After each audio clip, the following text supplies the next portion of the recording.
appreciate it as well. So, Perfect. last one. I'm good so far, I'm good so far. Hold on, Can hold you on. hear? Sorry. Let me turn you up, turn up your volume a little bit.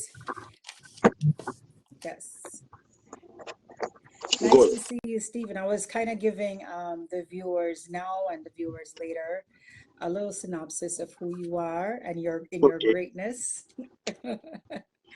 I this the thing about it, I discovered Eskay during the pandemic, and I was really impressed because I was also keeping a family function in Jamaica this year, which I canceled, and he was going to be the caterer because I was so impressed with his work. And again, guys, those who are watching now and who will watch later on my page, it will lead to SK as well.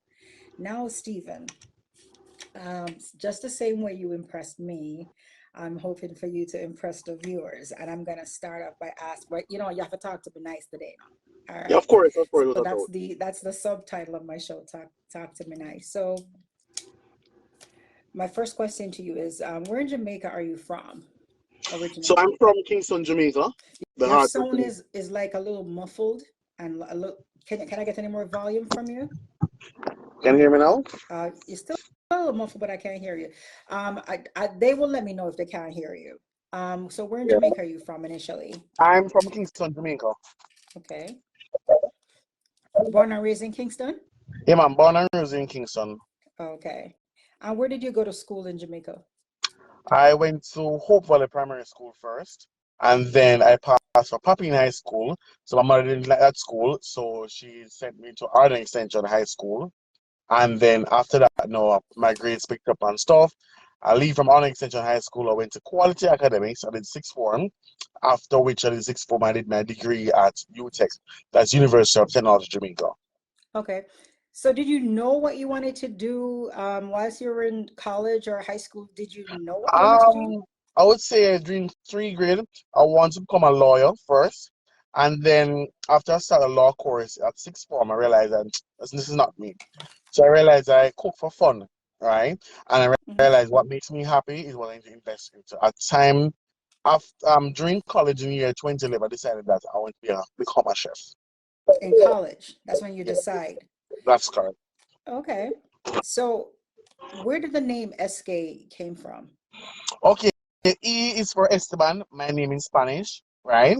S is for Stephen, my first name. K is Kingston, born and grow.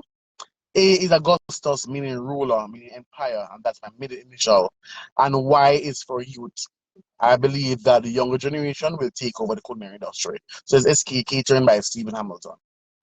Okay, so you just sat down and just thought of that, like, Over a 5 year period to get the exact meaning what I wanted. okay, okay. So tell me this. SK was a dream in your head. Something that It's a dream and it's something that Jamaica and the world wanted, but I was waiting on that time frame to launch the company. And at that time frame, I was working a 9 to 5 job. So financially, the hard at that moment. But at the 9 to 5 job, I decided, all right, this is me, and I'm going to start this company. so how did you go from taking SK to something in your head to materializing it? Like what happened? How did that came about? It's Because a step by step process. everything starts with a dream. That's So how correct. did you make it real? My dream was to become one of Jamaica's biggest caterer and the most predominant consultant in the world, right? And I sat down and did my research. I did some YouTube searching and stuff, and I realized the finances was very high. You need a lot of money to accomplish the dream. So, all right, my first step was to register the business, and that time frame was on like High Five and stuff. The platform called High Five Yes, before it was Facebook. yeah, yeah, I Yeah, remember I high was five. on High Five, and I started to market the business that time frame. And they said, all right, that can work. And I work as a housekeeper overseas, the work and travel program, and use that capital to build my dream. Okay, so that's where because what people don't understand is when you're going to start a business, you need capital and you have to figure out where that capital is coming from. That is correct. So you as a young you know, you say, all right, I need to start this business and where am I going to find my capital? So you went to work overseas, as you say, as a That's a housekeeper. housekeeper. That's correct. I make bed and pushed. dirty laundry in the hot sun and stuff, and press and do all rest just to And make living. and when you got your capital, how did you actually start your business? Like, what did you start out doing? So start out doing advertising myself as a private chef, Chef Hamilton. So I used to go around to houses doing private catering and stuff and use that platform to build myself. Then I'll explain to you why it's for youth, right? In Hmm. seeing that majority of parties were keeping. So I decided to venture into the entertainment industry going for catering for these events. And every old jump and knock in Jamaican terms, I was there. So you actually put in the groundwork to Put in the to ground, right? Did some sponsorship, tell the promoter, listen, to me, cover my expense, cover staffing, and I'm there. So I, most, I would say the first 2 years I failed. I failed internal sponsorship because financially didn't have it, but I did it quote unquote free work just to get my name out there because at the end of the day, you have to do some inexpensive job and some expensive job in order to get enough capital to push the dream same way. and you said something that I always talk about when I'm doing my own lives. You have to sometimes work for free That's or correct. outside of, because people believe that they get to where they are.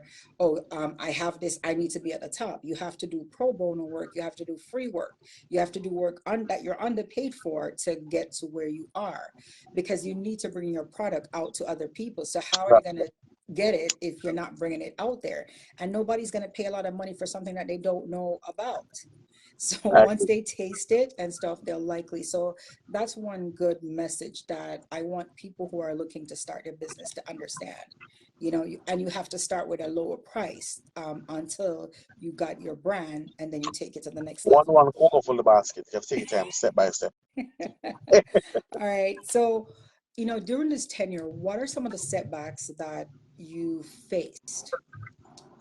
Was it Setback was biggest starting off was the first thing for was transportation. I didn't own my own truck, right? And I was depending on like third party, like a freelance truck driver. So okay, then John Brown, I want to take me to Old Tourist for this wedding. John Brown tell $10, $10 cover toll the gas sideman driver. I'm late, and the lateness affect my time frame for the weddings and functions. That was one. So one was transportation. Two was lack of marketing. At that time frame, I didn't have enough capital. Although I worked overseas and stuff, that moment was to start the business, to buy the food warmers, the pot, the pan, the all and stuff.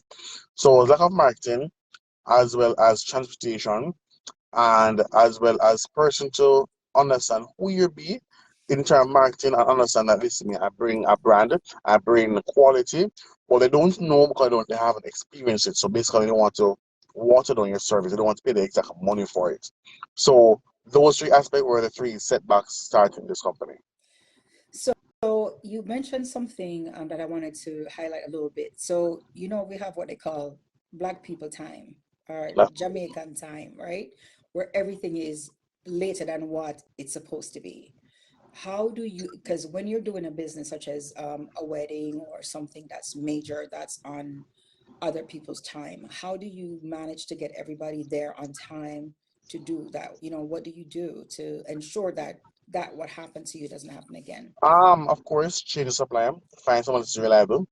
If you're supposed to reach on location at 1 o'clock, I tell them it's 11 o'clock.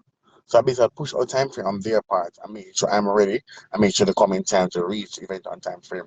So after that time frame to accomplish that problem, save hustle in weekend terms and buy my own truck. Oh, so now you have your own truck. No, I have my own truck, I have my staff bus, and have my personal vehicles. Okay, so you have your own truck, your staff Staff bus, and your bus own and person. personal vehicle. That's Okay. correct. How many people currently, work for you? Right now, 114, and I have 11 that constantly work for me like every other week, and everything else is freelance based on consultation contracts. So did you ever envision your business getting that big where you would have that many people working for To be you? honest, it was a dream, right? It was a dream and stuff, but eventually this person is reaching out. I'm offering their services. Here's my resume, sir. Here's my resume. And we're like, okay, so many persons want a job in Jamaica. I have this window open for them to experience this, but we are the customers. That's why I've increased marketing, I've increased production, I've increased utensils just to cover this demand of one, offering a service to Jamaica, and two, offer employment for the younger youths. So that's why I've continued to this day. So that will lead me to another question I was going to ask you later. So how do you motivate and inspire these people to want to work for SK? Do you that's so this is going to be a two-part question for you. How do you inspire and motivate these people? How do you keep these people? What do you give them? Do you highlight what they've done in terms of the company, or is everything just SK? Or what do you do to motivate and keep your staff? Okay, first thing first, I was really a three-part to this question, I should say. You have to motivate yourself before you can motivate others. Right? My motivation here is a tattoo on my hand. SK. I always show everyone this. This was tattooed 2 years before I started this company. I believed in this brand. My motivation was getting several no's first Mhm. before I receive several yes. So when somebody tell me no, I ask why haven't you chosen the services? When I find a result, I try to build on that and try to get more job. So when I motivate myself by looking at my tattoo, by looking at the industry and realize I'm doing good in this industry, I sit down and talk to the person. You don't must have maths, English, science, all these but subject in quotes and quote terms. Once you can do the job effectively, make sure I'm pleased, make sure my guests and my clients are okay, I'll hire you. Right? And you have to motivate yourself, I explained to you before, and how I motivate them. I try my best to pay them enough, more than the industry, to motivate them financially. That's one. Mentally, and also go out to them, talk to them. Try to enjoy life with your staff because the staff build your business. This is not a one-man show. I myself, I cannot drive the truck. I can't cook. I can't manage. I can't do everything one time myself. I can't do everything one time. So you need a team. It's not a one-man show. There's an entire team to accomplish one goal. Without my team, SK, I'm no one. So, Love that.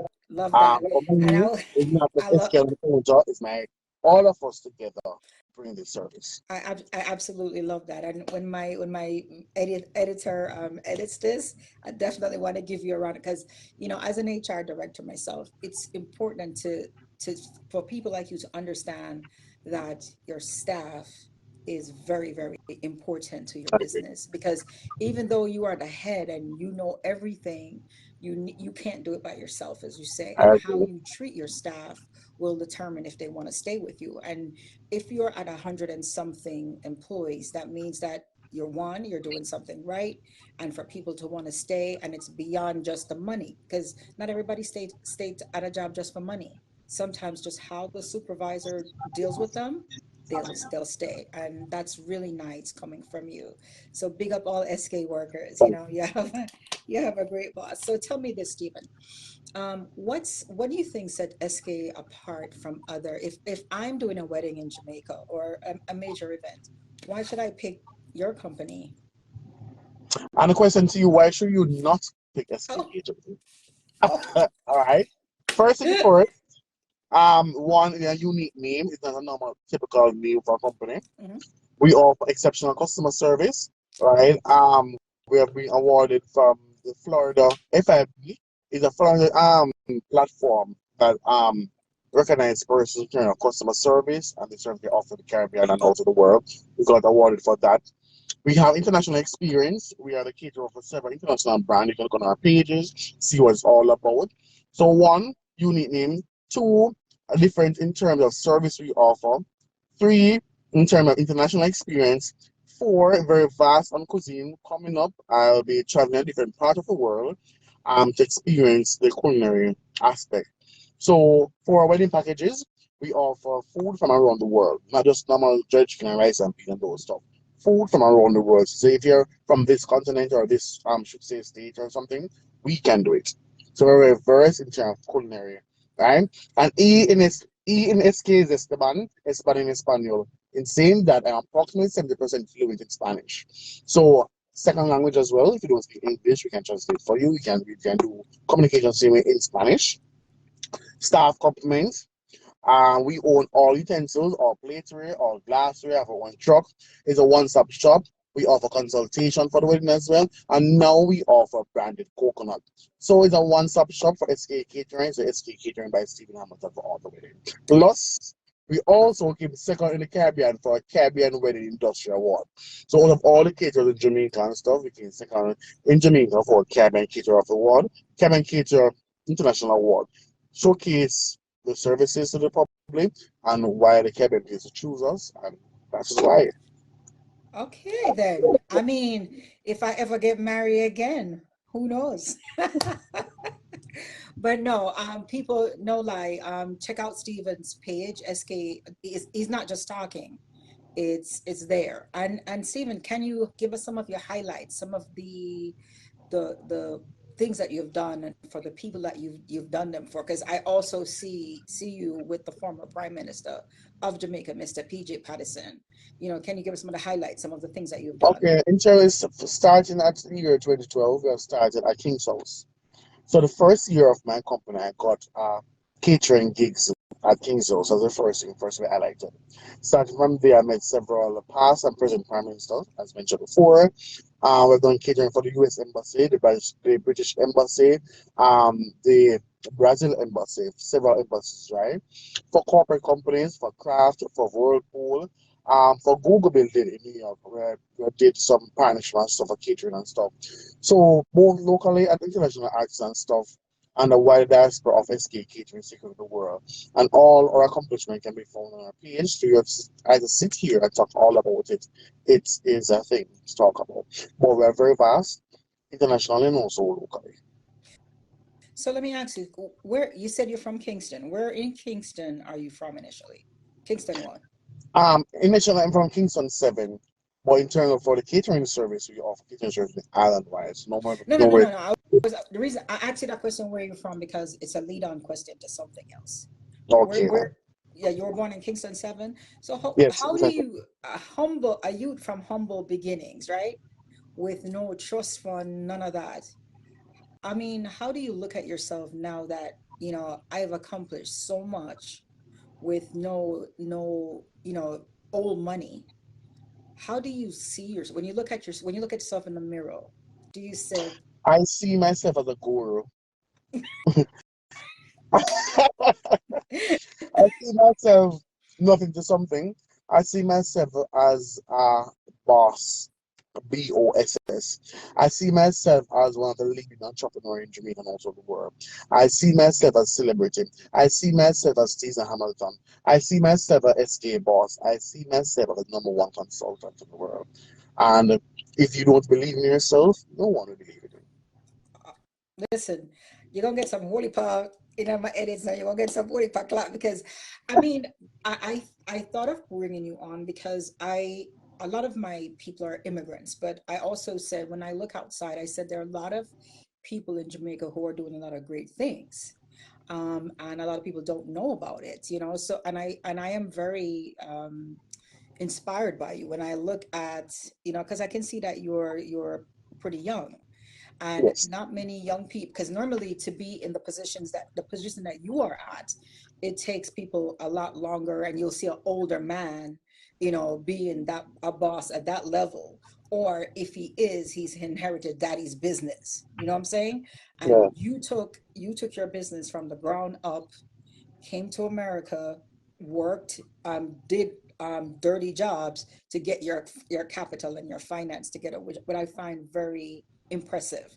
You believed in yourself even when no one believed in you. You said you had that's true. SK tattooed on your arm 2 years before you before. even started the company. Now That's correct. that's impressive. And you took it from SK here to SK out there. Very, very, very impressive, Stephen. All right. So why do you think people want to come and work for SK? Do you think it's just they need a job only, or it's beyond that? Beyond that, one, the level of relationship I have with my staffing. I don't understand that my staff only get can go home. It's about friendship, about family, about a shoulder for you to cry out, basically. If something happened to you, you must say, boss, say, Ray, I can reason, I can try to help you. Um, Sometimes in life, I'm not talking about my business, I'm talking about overall. Something in life, persons work at a location, not because they love the job, not because they're forced to work there, just because they want to achieve their goal. So I try my best to find out what is the goal for each staff and what you want to accomplish, and I try my best to help you accomplish that goal. I have other staff in my company right now that want to become a chef and other caterer. I have the staff that are caterers in the company. So they work for me to get experience, and I have no problem persons quote unquote follow me because I'm a leader, And right? so, And that's the reality. okay, that's awesome. Um, I discovered you during the pandemic. That's when I discovered Eskay. Um, how did Eskay survive when a lot of companies failed during the pandemic or went under, and yours is a service industry? And during the pandemic, service industries, a lot of them went under, or they couldn't survive. How did you survive the pandemic? And that's when It's I saw you. that's correct. It's called effective marketing, right? Wow. No one could prepare for this pandemic. No one knew about this pandemic. That's the reality. It hits everyone by a storm. So as I explained to you, every single day, you look on my Instagram posts and all our posts, I post almost every day. Pandemic or no pandemic, right? And you have to put away something for the rainy day. That's the reality. You cannot spend off your money like that. And at the end of the day, although the entertainment industry is closer, weddings and wedding gets gone cut, you have to find other streams of income.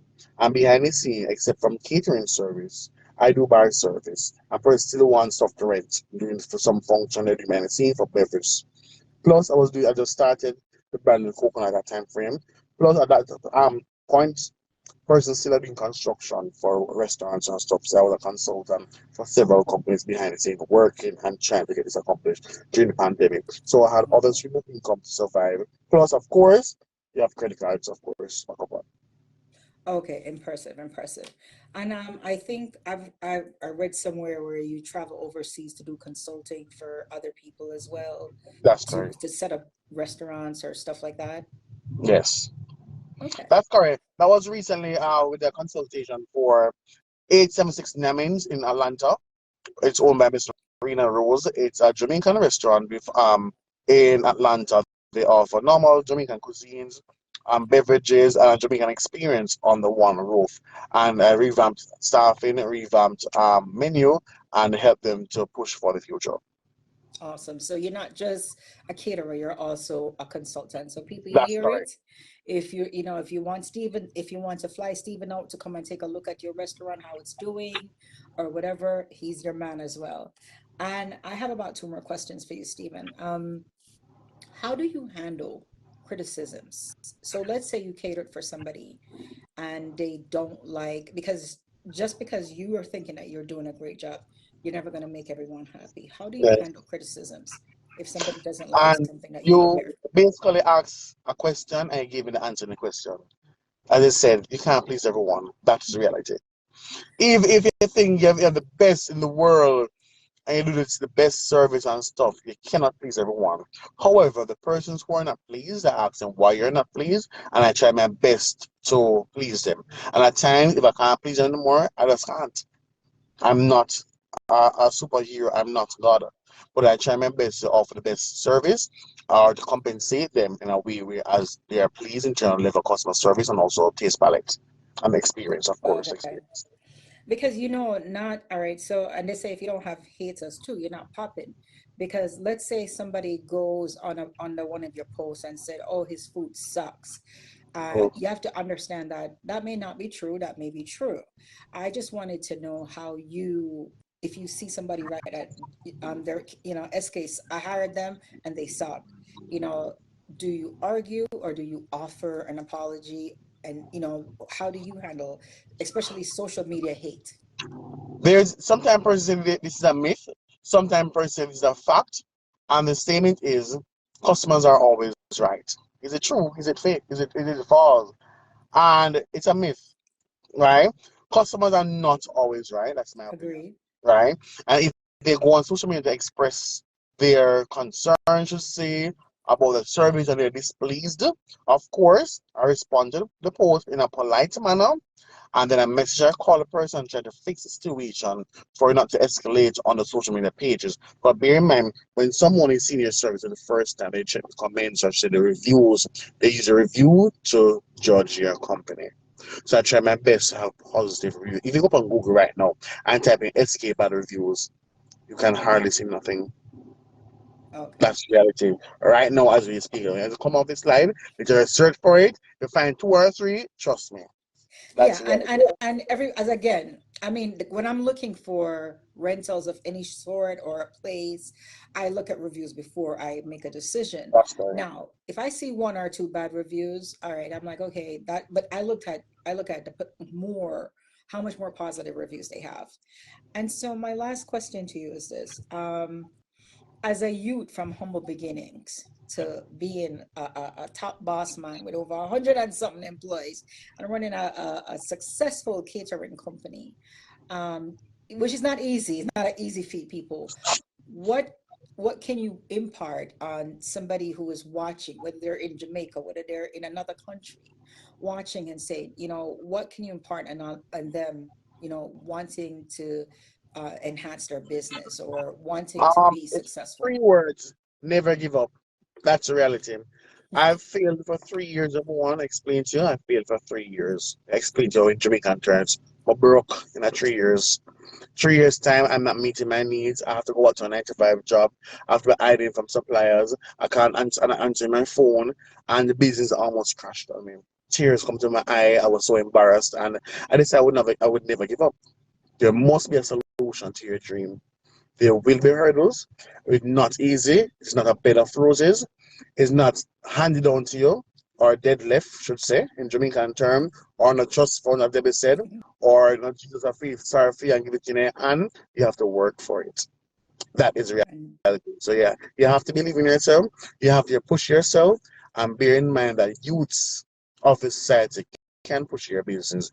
You must be going on a newspaper or on social media, I should say, on paying for some platform and stuff. You can basically do a word of mouth, print some flyers, go around, try to introduce yourself and your service to the wider world. You can do it. oh, you're awesome. Stephen, somebody says she knows your mom is smiling right now. She's so proud of you. They must be so proud of you.